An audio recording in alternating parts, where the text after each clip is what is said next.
Chapter 56. Captivity, the Fifth Day. Milady had, however, achieved a half-triumph, and success doubled her forces. It was not difficult to conquer, as she had hitherto done, men prompt to let themselves be seduced, and whom the gallant education of a court led quickly into her net. Milady was handsome enough not to find much resistance on the part of the flesh, and she was sufficiently skilful to prevail over all the obstacles of the mind. But this time she had to contend with an unpolished nature, concentrated and insensible by force of austerity. Religion and its observances had made Felton a man inaccessible to ordinary seductions. There fermented in that sublimated brain plans so vast, projects so tumultuous, that there remained no room for any capricious or material love, that sentiment which is fed by leisure and grows with corruption. Milady had, then, made a breach by her false virtue in the opinion of a man horribly prejudiced against her, and by her beauty in the heart of a man hitherto chaste and pure.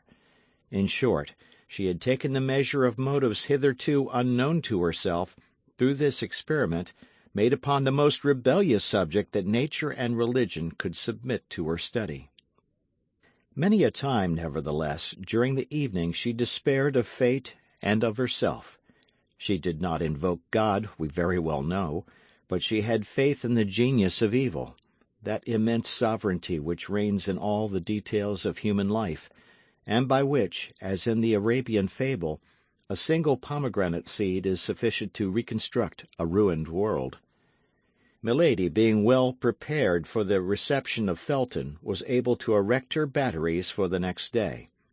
She knew she had only 2 days left, that when once the order was signed by Buckingham, and Buckingham would sign it the more readily from its bearing a false name, and he could not therefore recognize the woman in question, once this order was signed, we say, the Baron would make her embark immediately, and she knew very well that women condemned to exile employ arms much less powerful in their seductions than the pretendedly virtuous woman whose beauty is lighted by the sun of the world, whose style the voice of fashion lauds, and whom a halo of aristocracy gilds with enchanting splendors. To be a woman condemned to a painful and disgraceful punishment is no impediment to beauty, but it is an obstacle to the recovery of power. Like all persons of real genius, Milady knew what suited her nature and her means. Poverty was repugnant to her. Degradation took away 2/3 of her greatness.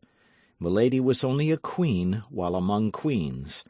The pleasure of satisfied pride was necessary to her domination. To command inferior beings was rather a humiliation than a pleasure to her. She should certainly return from her exile. She did not doubt that a single instant. But how long might this exile last? For an active, ambitious nature like that of Milady, days not spent in climbing are inauspicious days. What word, then, can be found to describe the days which they occupy in descending? To lose a year, 2 years, 3 years, is to talk of an eternity. To return after the death or disgrace of the cardinal, perhaps.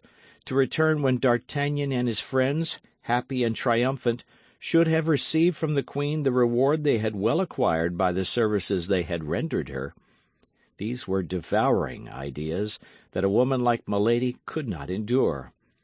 For the rest, the storm which raged within her doubled her strength, and she would have burst the walls of her prison if her body had been able to take for a single instant the proportions of her mind.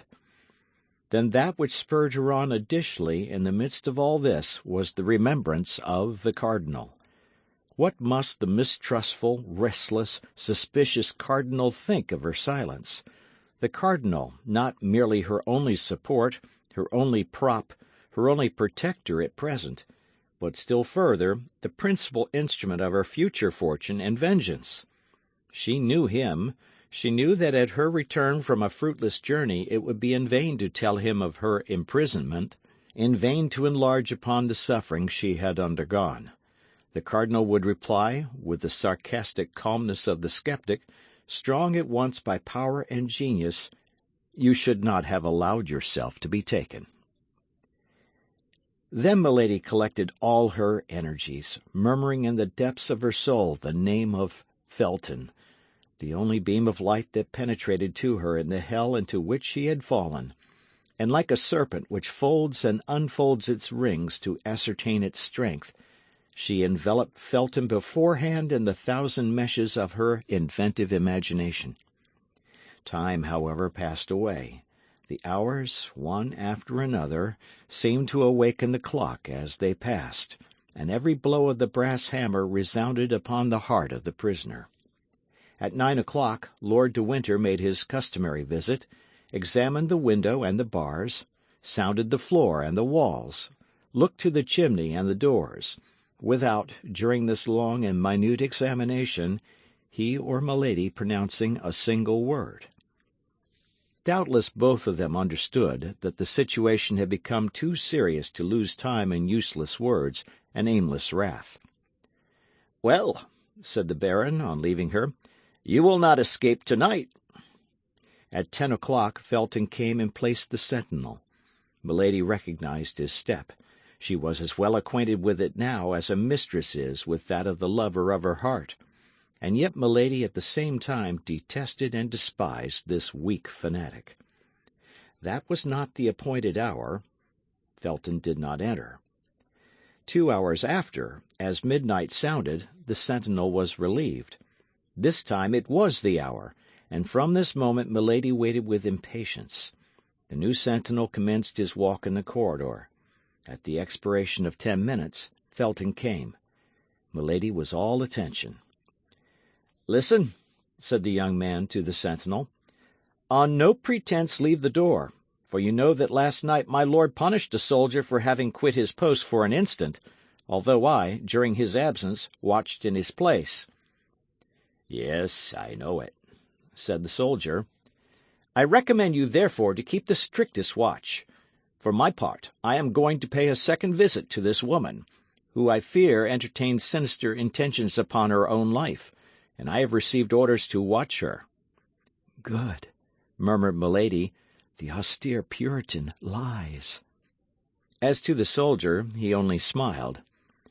"Zounds, lieutenant," said he, "you are not unlucky to be charged with such commissions, particularly if my lord has authorized you to look into her bed."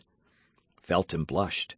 Under any other circumstances he would have reprimanded the soldier for indulging in such pleasantry, but his conscience murmured too loud for his mouth to dare speak. "If I call, come," said he. "If anyone comes, call me." "I will, lieutenant," said the soldier.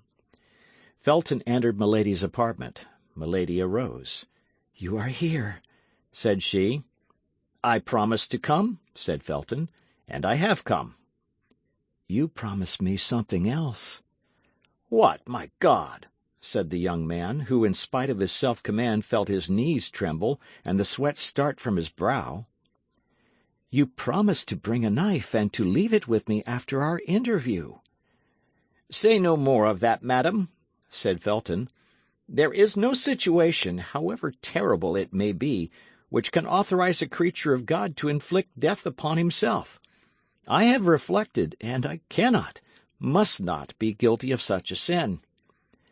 "Ah, you have reflected," said the prisoner, sitting down in her armchair with a smile of disdain.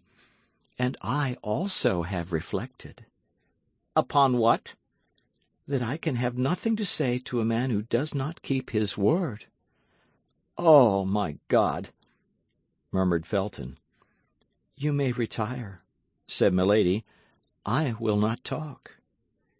"Here is the knife," said Felton, drawing from his pocket the weapon which he had brought, according to his promise, but which he hesitated to give to his prisoner. "Let me see it," said milady. "For what purpose?" "Upon my honour, I will instantly return it to you. You shall place it on that table, and you may remain between it and me." Felton offered the weapon to milady, who examined the temper of it attentively, and who tried the point on the tip of her finger. "Well," said she, returning the knife to the young officer, "This is fine and good steel. You are a faithful friend, Felton." Felton took back the weapon and laid it upon the table, as he had agreed with the prisoner. Milady followed him with her eyes and made a gesture of satisfaction. "Now," said she, "listen to me." The request was needless. The young officer stood upright before her, awaiting her words as if to devour them. "Felton," said Milady with a solemnity full of melancholy, "imagine that your sister, the daughter of your father, speaks to you. While yet young, unfortunately handsome, I was dragged into a snare. I resisted. Ambushes and violences multiplied around me, but I resisted.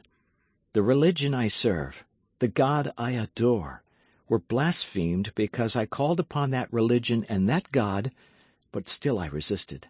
Then outrages were heaped upon me, and as my soul was not subdued, they wished to defile my body forever. Finally—" Milady stopped, and a bitter smile passed over her lips.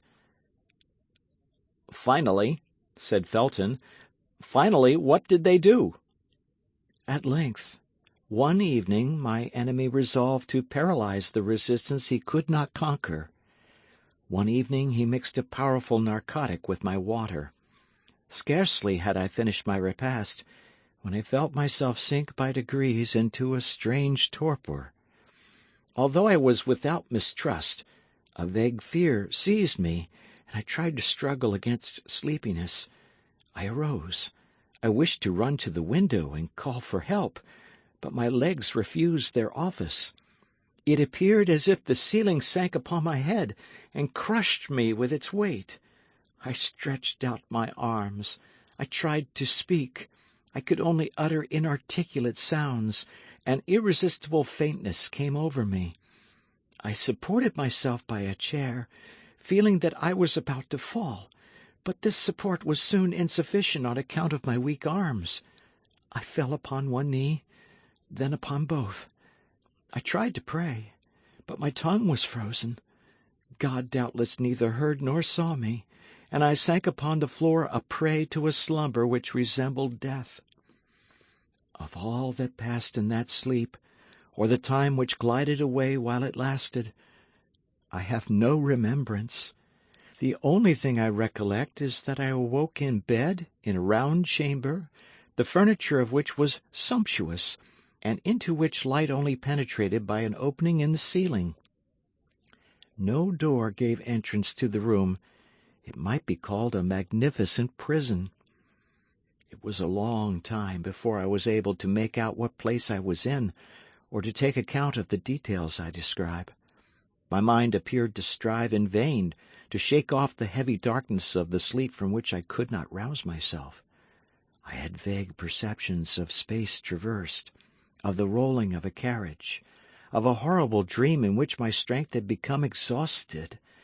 But all this was so dark and so indistinct in my mind that these events seemed to belong to another life than mine, and yet mixed with mine in fantastic duality. At times the state into which I had fallen appeared so strange that I believed myself dreaming. I arose trembling. My clothes were near me on a chair. I neither remembered having undressed myself nor going to bed. Then, by degrees, the reality broke upon me, full of chaste terrors. I was no longer in the house where I had dwelt.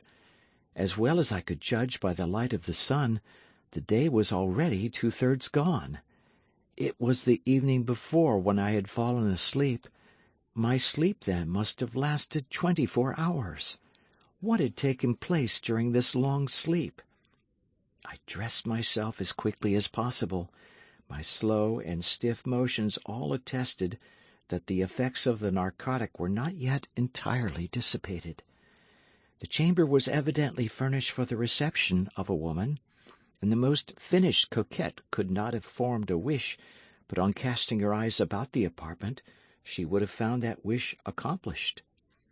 Certainly I was not the first captive that had been shut up in this splendid prison, but you may easily comprehend, Felton, that the more superb the prison, the greater was my terror. Yes, it was a prison, for I tried in vain to get out of it. I sounded all the walls, in the hopes of discovering a door, but everywhere the walls returned a full and flat sound. I made the tour of the room at least 20 times, in search of an outlet of some kind, but there was none. I sank, exhausted with fatigue and terror, into an armchair. Meantime, night came on rapidly, and with night my terrors increased. I did not know but I had better remain where I was seated. It appeared that I was surrounded with unknown dangers, into which I was about to fall at every instant. Although I had eaten nothing since the evening before, my fears prevented my feeling hunger. No noise from without, by which I could measure the time, reached me. I only supposed it must be 7 or 8 o'clock in the evening, for it was in the month of October, and it was quite dark. All at once, the noise of a door turning on its hinges made me start. A globe of fire appeared above the glazed opening of the ceiling, casting a strong light into my chamber, and I perceived with terror that a man was standing within a few paces of me. A table, with 2 covers, bearing a supper ready prepared, stood as if by magic in the middle of the apartment. That man was he who had pursued me during a whole year, who had vowed my dishonor, and who, by the first words that issued from his mouth, gave me to understand he had accomplished it the preceding night. "Scoundrel!" murmured Felton. "Oh, yes, scoundrel!" cried Milady, seeing the interest which the young officer, whose soul seemed to hang on her lips, took in this strange recital. "Oh, yes, scoundrel! He believed, having triumphed over me in my sleep, that all was completed. He came hoping that I would accept my shame, as my shame was consummated. He came to offer his fortune in exchange for my love. All that the heart of a woman could contain of haughty contempt and disdainful words I poured out upon this man. Doubtless he was accustomed to such reproaches, for he listened to me calm and smiling, with his arms crossed over his breast. Then, when he thought I had said all, he advanced toward me. I sprang toward the table. I seized a knife. I placed it to my breast. "Take 1 step more," said I, "and in addition to my dishonor, you shall have my death to reproach yourself with."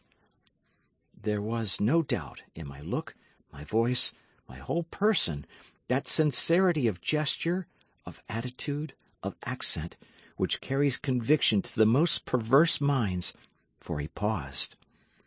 "Your death?" said he. "Oh, no, you are too charming a mistress to allow me to consent to lose you thus, after I have had the happiness to possess you only a single time. Adieu, my charmer.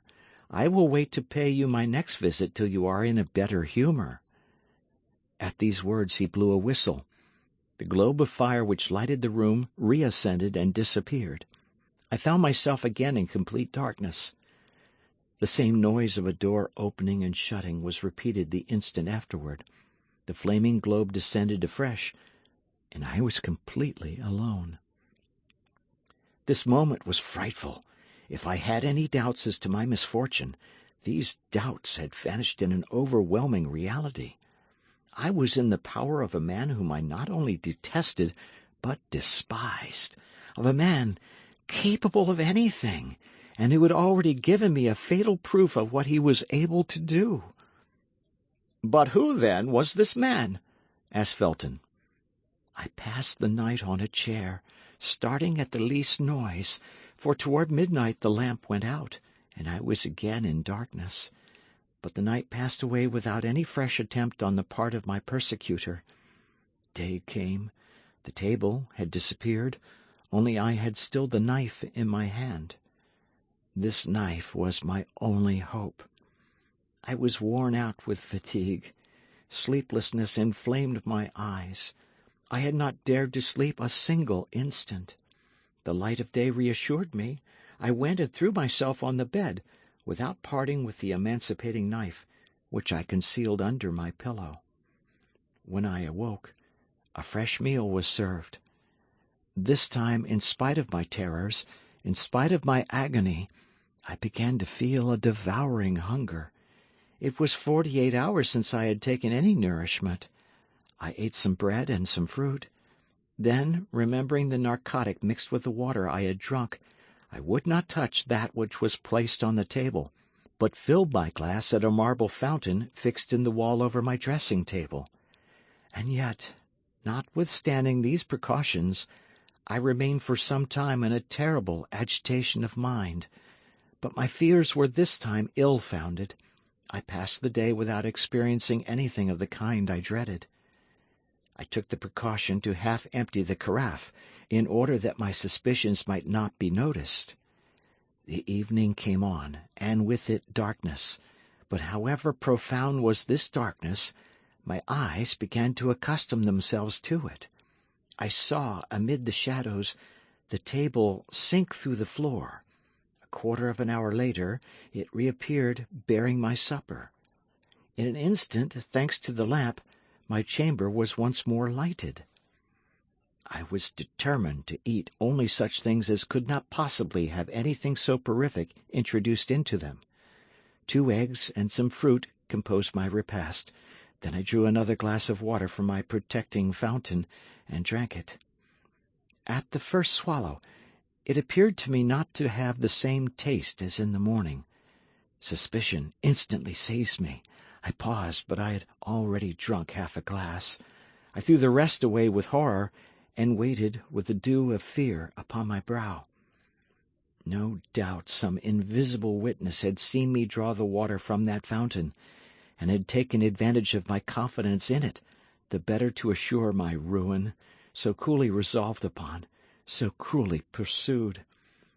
Half an hour had not passed when the same symptoms began to appear, but as I had only drunk half a glass of the water, I contended longer, and instead of falling entirely asleep, I sank into a state of drowsiness, which left me a perception of what was passing around me, while depriving me of the strength either to defend myself or to fly. I dragged myself toward the bed to seek the only defense I had left, my saving knife, but I could not reach the bolster. I sank on my knees, my hands clasped round one of the bedposts. Then I felt that I was lost. Felton became frightfully pale, and a convulsive tremor crept through his whole body. "And what was most frightful," continued Milady, her voice altered, as if she still experienced the same agony as at that awful minute, "was that at this time I retained a consciousness of the danger that threatened me. Was that my soul, if I may say so, waked in my sleeping body? Was that I saw, that I heard? It is true that all was like a dream, but it was not the less frightful. I saw the lamp ascend and leave me in darkness. Then I heard the well-known creaking of the door, although I had heard that door open but twice. I felt instinctively that someone approached me. It is said that the doomed wretch in the deserts of America thus feels the approach of the serpent. I wished to make an effort. I attempted to cry out. By an incredible effort of will, I even raised myself up, but only to sink down again immediately, and to fall into the arms of my persecutor. "Tell me who this man was!" cried the young officer. Milady saw at a single glance all the painful feelings she inspired in Felton by dwelling on every detail of her recital, but she would not spare him a single pang. The more profoundly she wounded his heart, the more certainly he would avenge her. She continued then, as if she had not heard his exclamation, or as if she thought the moment was not yet come to reply to it. "Only this time it was no longer an inert body, without feeling, that the villain had to deal with. I have told you that without being able to regain the complete exercise of my faculties, I retained the sense of my danger. I struggled then with all my strength, and doubtless opposed, weak as I was, a long resistance, for I heard him cry out, "These miserable Puritans! I knew very well that they tired out their executioners, but I did not believe them so strong against their lovers." Alas! This desperate resistance could not last long. I felt my strength fail, and this time it was not my sleep that enabled the coward to prevail, but my swoon. Felton listened without uttering any word or sound except an inward expression of agony. The sweat streamed down his marble forehead, and his hand, under his coat, tore his breast. My first impulse, on coming to myself, was to feel under my pillow for the knife I had not been able to reach. If it had not been useful for defence, it might at least serve for expiation. But on taking this knife, Felton, a terrible idea occurred to me. I have sworn to tell you all, and I will tell you all. I have promised you the truth. I will tell it, were it to destroy me. The idea came into your mind to avenge yourself on this man, did it not? Cried Felton. Yes, said Milady. The idea was not that of a Christian, I knew, but without doubt that eternal enemy of our souls, that lion roaring constantly around us, breathed it into my mind. In short, what shall I say to you, Felton? Continued Milady, in the tone of a woman accusing herself of a crime. This idea occurred to me, and did not leave me. It is of this homicidal thought that I now bear the punishment. Continue, continue, said Felton. I am eager to see you attain your vengeance. Oh, I resolved that it should take place as soon as possible. I had no doubt he would return the following night. During the day I had nothing to fear. When the hour of breakfast came, therefore, I did not hesitate to eat and drink. I had determined to make believe sup, but to eat nothing. I was forced then to combat the fast of the evening with the nourishment of the morning. Only I concealed a glass of water, which remained after my breakfast, thirst having been the chief of my sufferings when I remained 48 hours without eating or drinking. The day passed away without having any other influence on me than to strengthen the resolution I had formed. Only I took care that my face should not betray the thoughts of my heart, for I had no doubt I was watched. Several times, even, I felt a smile on my lips. Felton, I dare not tell you at what idea I smiled. You would hold me in horror. Go on, said Felton. You see plainly that I listen, and that I am anxious to know the end. Evening came. The ordinary events took place. During the darkness, as before, my supper was brought. Then the lamp was lighted, and I sat down to table. I only ate some fruit. I pretended to pour out water from the jug, but I only drank that which I had saved in my glass. The substitution was made so carefully that my spies, if I had any, could have no suspicion of it. After supper I exhibited the same marks of languor as on the preceding evening, but this time, as I yielded to fatigue, or as if I had become familiarized with danger, I dragged myself toward my bed, let my robe fall, and lay down. I found my knife where I had placed it, under my pillow, and while feigning to sleep, my hand grasped the handle of it convulsively. 2 hours passed away without anything fresh happening. Oh, my God, who could have said so the evening before? I began to fear that he would not come. At length I saw the lamp rise softly and disappear in the depths of the ceiling. My chamber was filled with darkness and obscurity, but I made a strong effort to penetrate this darkness and obscurity. Nearly 10 minutes passed. I heard no other noise but the beating of my own heart. I implored heaven that he might come. At length I heard the well-known noise of the door, which opened and shut. I heard, notwithstanding the thickness of the carpet, a step which made the floor creak. I saw, notwithstanding the darkness, a shadow which approached my bed. "Haste, haste!" said Felton. Do you not see that each of your words burns me like molten lead?" "Then," continued Milady, "then I collected all my strength. I recalled to my mind that the moment of vengeance, or rather of justice, had struck. I looked upon myself as another Judith.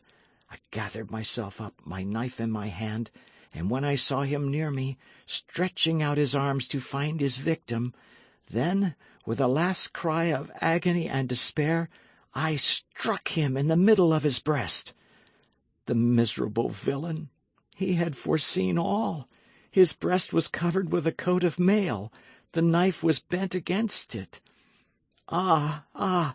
cried he, seizing my arm and wresting from me the weapon that had so badly served me. "You want to take my life, do you, my pretty Puritan?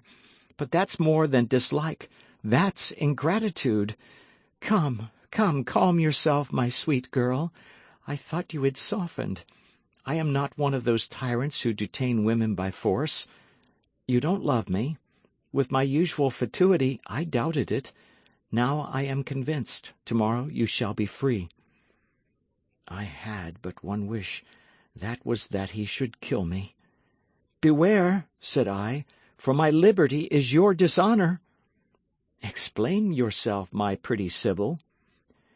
"Yes, for as soon as I leave this place I will tell everything. I will proclaim the violence you have used toward me. I will describe my captivity. I will denounce this place of infamy. You are placed on high, my lord, but tremble. Above you there is the king. Above the king there is God." However perfect master he was over himself, my persecutor allowed a movement of anger to escape him. I could not see the expression of his countenance, but I felt the arm tremble upon which my hand was placed. "Then you shall not leave this place," said he. "Very well," cried I. "Then the place of my punishment will be that of my tomb. I will die here, and you will see if a phantom that accuses is not more terrible than a living being that threatens." "You shall have no weapon left in your power." "There is a weapon which despair has placed within the reach of every creature who has the courage to use it. I will allow myself to die with hunger." "Come," said the wretch, "is not peace much better than such a war as that? I will restore you to liberty this moment. I will proclaim you a piece of immaculate virtue. I will name you the Lucretia of England. And I will say that you are the Sextus. I will denounce you before men, as I have denounced you before God. And if it be necessary that, like Lucretia, I should sign my accusation with my blood, I will sign it." "Ah," said my enemy in a jeering tone, "that's quite another thing. My faith, everything considered, you are very well off here. You shall want for nothing, and if you let yourself die of hunger, that will be your own fault." At these words he retired. I heard the door open and shut, and I remained overwhelmed, less, I confess it, by my grief than by the mortification of not having avenged myself. He kept his word. All the day, all the next night passed away without my seeing him again. But I also kept my word with him, and I neither ate nor drank. I was, as I told him, resolved to die of hunger. I passed the day and the night in prayer, for I hoped that God would pardon me my suicide. The second night the door opened. I was lying on the floor, for my strength began to abandon me. At the noise I raised myself up on one hand. "Well," said a voice which vibrated in too terrible a manner in my ear not to be recognized, "well, are we softened a little? Will we not pay for our liberty with a single promise of silence? Come, I am a good sort of a prince," added he, "and although I like not Puritans, I do them justice, and it is the same with Puritanesses when they are pretty. Come, take a little oath for me on the cross. I won't ask anything more of you." "On the cross!" cried I, rising, for at that abhorred voice I had recovered all my strength. "On the cross I swear that no promise, no menace, no force, no torture shall close my mouth. On the cross I swear to denounce you everywhere as a murderer, as a thief of honor, as a base coward. On the cross I swear, if I ever leave this place, to call down vengeance upon you from the whole human race." "Beware," said the voice, in a threatening accent that I had never yet heard. "I have an extraordinary means which I will not employ, but in the last extremity to close your mouth, or at least to prevent anyone from believing a word you may utter." I mustered all my strength to reply to him with a burst of laughter. He saw that it was a merciless war between us, a war to the death. "Listen," said he. "I give you the rest of tonight and all day tomorrow. Reflect. Promise to be silent, and riches, consideration, even honor shall surround you. Threaten to speak, and I will condemn you to infamy." "You!" cried I. "You!" "To interminable, ineffaceable infamy." "You!" repeated I. Oh, I declare to you, Felton, I thought him mad. "Yes, yes, I," replied he. "Oh, leave me," said I. "Begone if you do not desire to see me dash my head against that wall before your eyes." "Very well, it is your own doing. Till tomorrow evening, then." "Till tomorrow evening, then," replied I, allowing myself to fall and biting the carpet with rage. Felton leaned for support upon a piece of furniture, and Milady saw, with the joy of a demon, that his strength would fail him perhaps before the end of her recital.